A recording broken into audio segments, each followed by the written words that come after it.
This is Michael Lopez here interviewing Jorge Corrales on Friday, May 29, 2009. We'll be talking about conspiracy theories about 9/11 and Big Brother theory.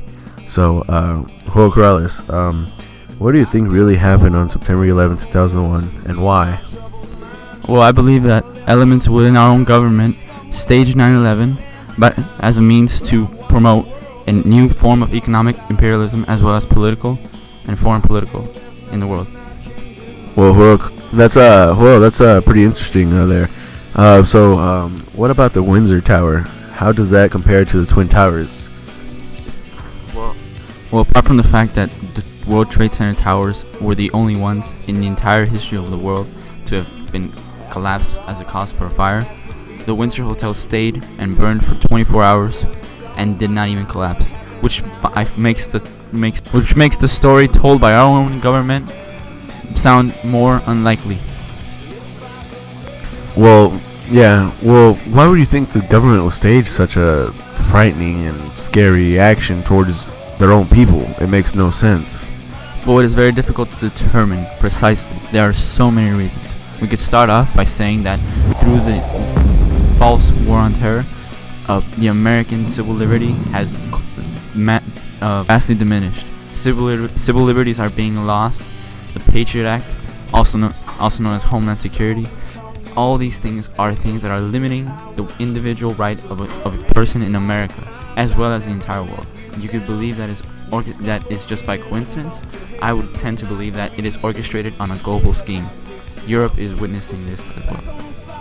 Okay, both towers were struck by one airplane, and I was told by my colleagues that a bomb was set off within the building to collapse this steel that lies within.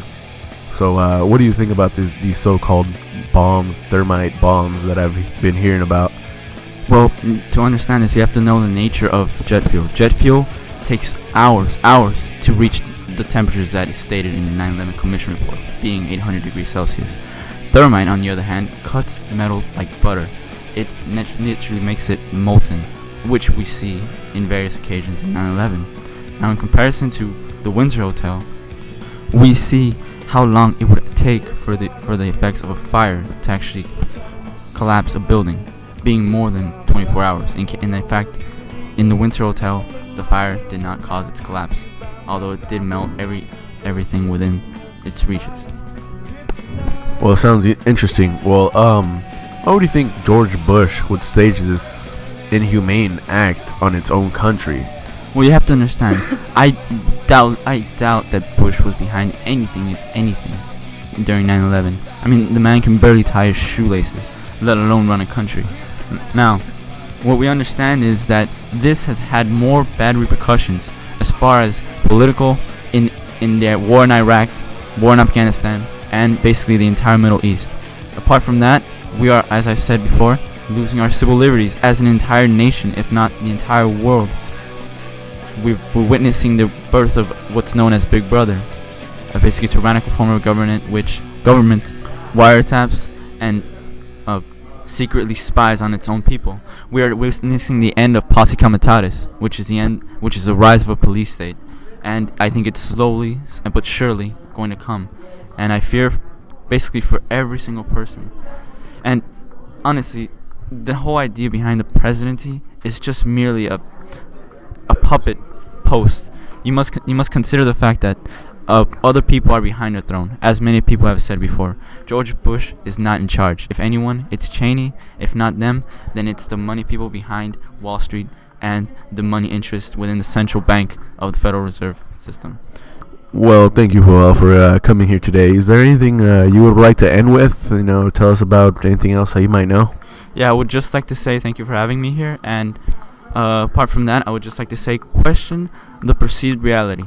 Your government is not interested in your emotions, your feelings, and giving you the truth. It has its own personal agenda, and you should, and it is your right as an individual to investigate and to find out for yourself what is true and what isn't. And that is what truly makes you human, and that is what's really going to get us out of this entire mess, which I do not see any hope for at this moment, but hopefully in the future and in time we shall come out of this a more prosperous and intellectual nation. Well, thank you. And good day, my fellow Americans.